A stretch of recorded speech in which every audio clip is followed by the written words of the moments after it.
Bom, boa tarde, camaradas. Esse é o Nada Mais que Cigarro. Eu sou o Vina Guerreiro. E olha só, que barulheira. Olha só. Eu vou fazer o Nada Mais que Cigarro aqui cru mesmo, do jeito que a gente é habituado a ver, sem edição, porque eu tenho que daqui a pouco sair lá pro partido. Agora, tem uma coisa que aconteceu ontem, que está sendo trazido desde terça-feira. Na terça-feira passada, amanhã é dia 11, então dia 7 de junho, o Moro teve sua conta seu celular hackeado. E com isso, diversos vazamentos surgiram na mídia, foram sedados agora domingo pelo Intercept, do Glenn Greenwald, sabe quem é, né? O marido do Miranda, lá do PSOL, cara do Intercept, que vazou as coisas quando ele ainda estava no The Guardian. Ele deu a matéria de vazamentos trazidos pelo Snowden e por alguns outros, aquele link com o Wikileaks também e tal, vocês sabem de tudo isso, né? Que seria bem legal fazer um vídeo animado sobre isso, mas não farei, né? Vocês sabem de que eu estou falando, então tudo legal.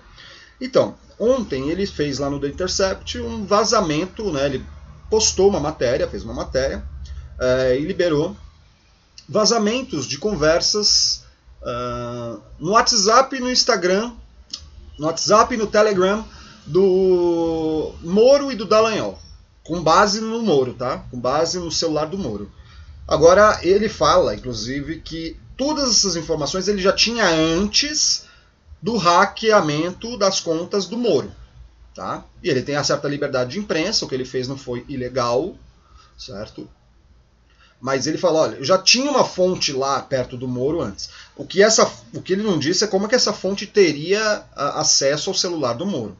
Tá? Então, ou ele deu uma informação baseada nessa fonte, foi dando várias informações, e aí com o hackeamento ele pegou mais essas informações de vazamento dessas conversas e ilustrou a matéria dele, ou ele simplesmente pegou diretamente desse hacker e aí, enfim, né? É que eu não sei o que isso acarretaria ou acarretará juridicamente para o The Intercept, né? Até porque teve censura para a revista Cruzoé, teve censura para o Antagonista, né?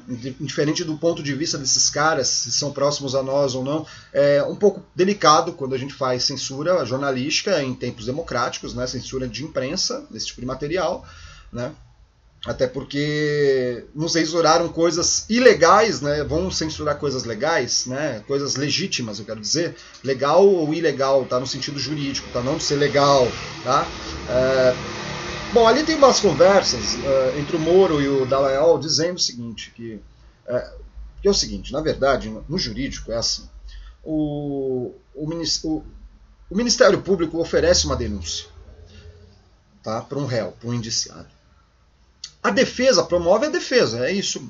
O advogado vai fazer a defesa e o juiz, ele é um cara, em tese, imparcial, que ele não vai arbitrar favorável ao Ministério Público nem à defesa. Ele não deve fazer isso. Ele deve fazer de acordo com o teor, de acordo com o teor da matéria, do que foi apresentado ali. Ele vai ouvir a denúncia, vai ouvir a defesa e aí ele vai tomar uma decisão em relação a isso, tá?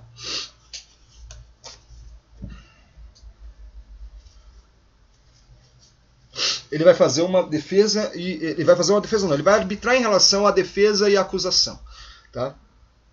Esse juiz, no início, ele tem que dizer se ele é isento ou não, se ele será isento ou não, por conta da vida pregressa dele, do que aconteceu na vida pregressa dele. Um juiz não deve arbitrar um caso em que um amigo esteja sendo julgado, porque ele vai julgar sem isenção, é um amigo dele.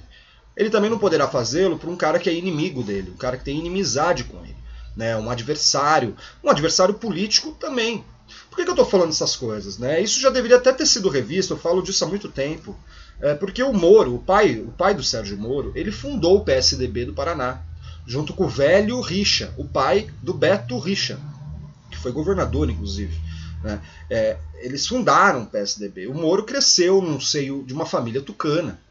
Tá? Ele cresceu olhando o PT como o irmão siamês do PSDB que ele deveria vencer.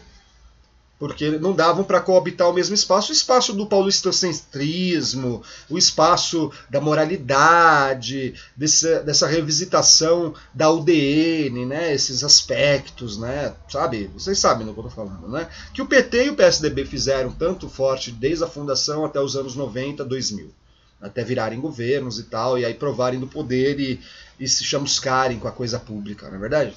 Então, o Moro deveria ter feito isso. Mas eles falam, porra, não, guerreiro, porque o pai do Moro não tem nada a ver com o Moro. Uma coisa é uma coisa, outra coisa é outra coisa. Ah, tá, tudo bem.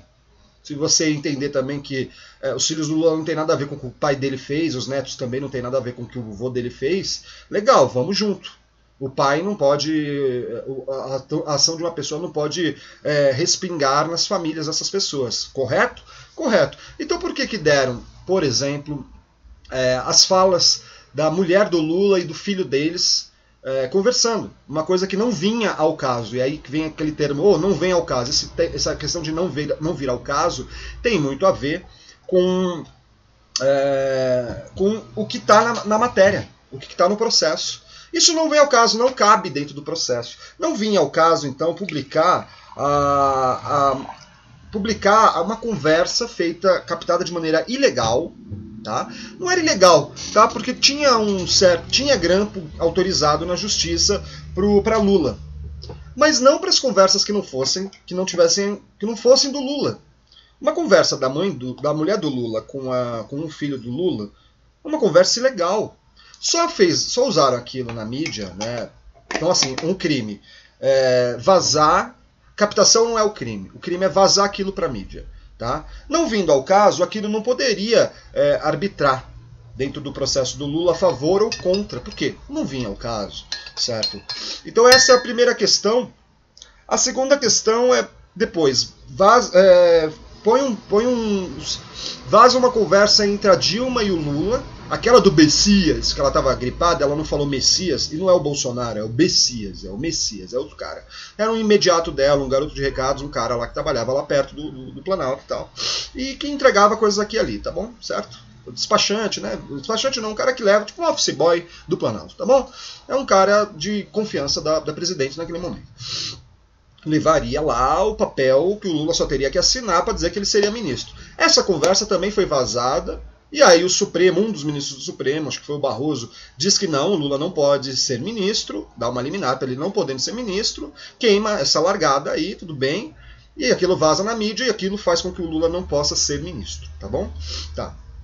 O problema é que essa gravação também foi ilegal, porque ela não partiu da gravação do celular do Lula ou de um telefone fixo do Lula, qualquer coisa assim. Na verdade, partiu do próprio Planalto, gravaram o Planalto, gravaram a presidente Dilma. Foi na mesma época que gravaram lá a NSA, né, que o Snowden, inclusive, ele que vai dar essas informações, que a Dilma, a Angela Merkel, outras pessoas chaves no planeta foram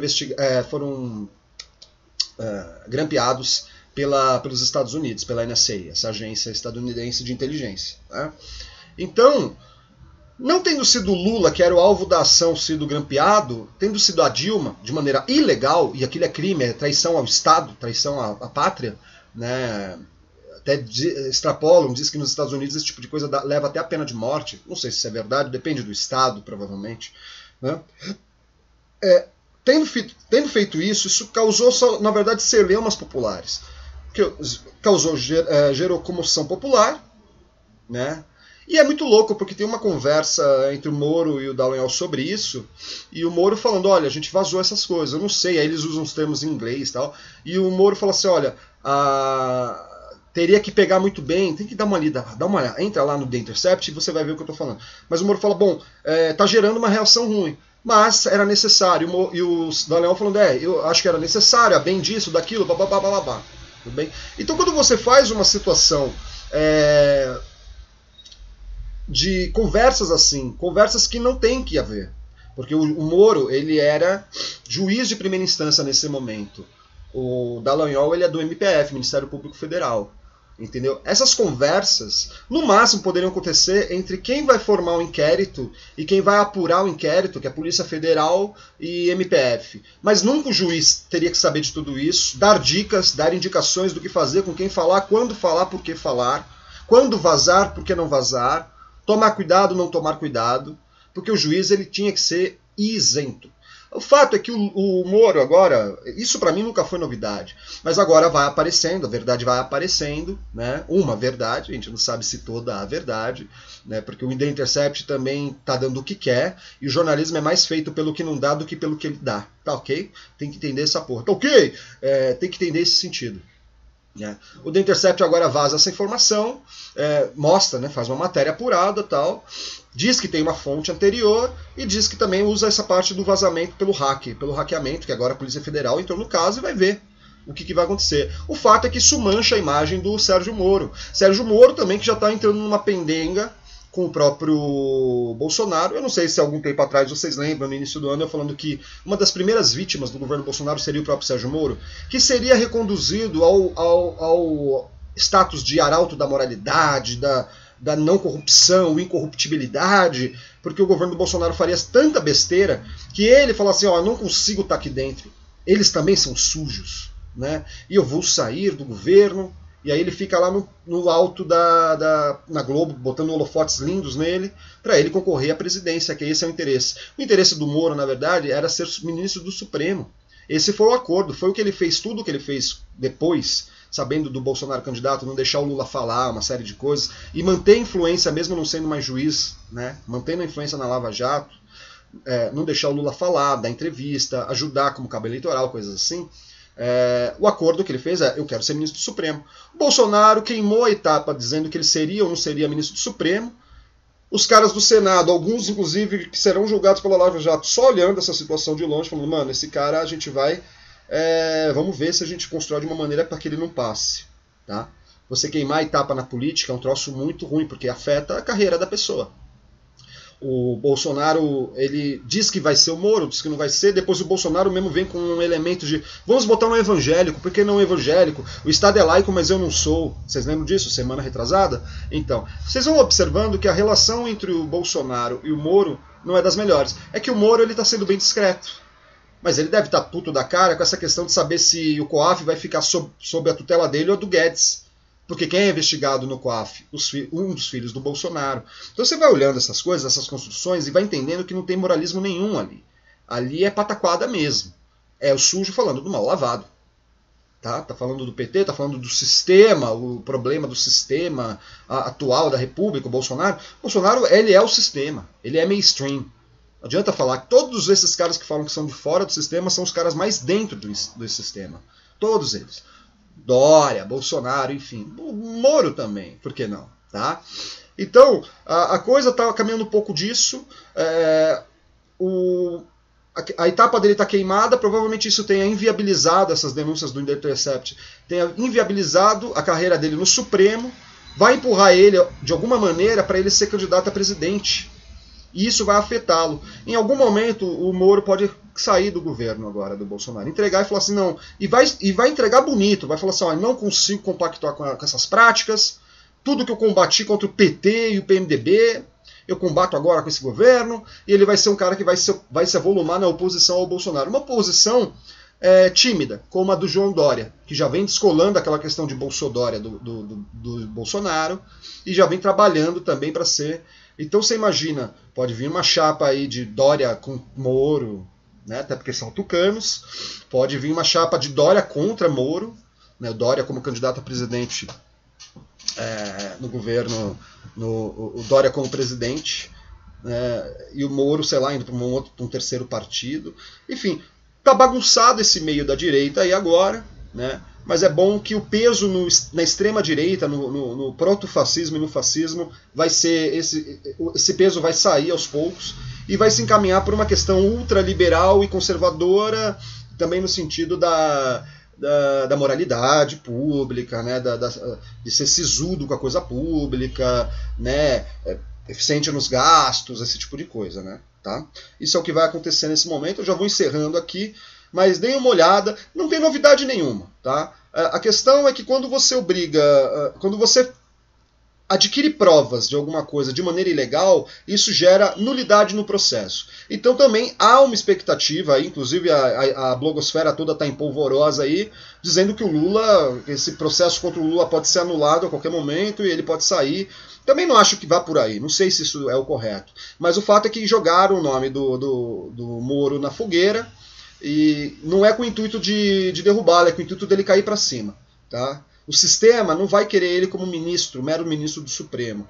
O sistema gostaria muito mais dele ser um candidato a presidente, dividir os votos da extrema-direita, que não serve ao sistema, o sistema agora financeiro, tá? De maneira eficiente, não é o que o sistema financeiro quer, global quer nesse momento, e também ajuda, como ele é um cara popular, a ganhar grandes volumes de votos, tá? E aí depois uma coalizão para um segundo turno com um elemento com um elemento da direita contra um elemento da esquerda, que é quase sempre o que acontece, o que era representativo antes, como PT e PSDB, que com o tempo isso foi acabando, demorou, né, houve um deslocamento do campo de polarização. Hoje agora o eixo agora é entreguista contra nacionalista, certo? Então toda a esquerda, toda a direita e parte da esquerda está lá no campo do entreguismo, e tem uma parte bem pequena da direita e grande parte ainda da esquerda no campo do nacionalismo, embora não se digam nacionalistas, tenham vergonha da pátria, tem toda essa questão do verde e amarelo, os caras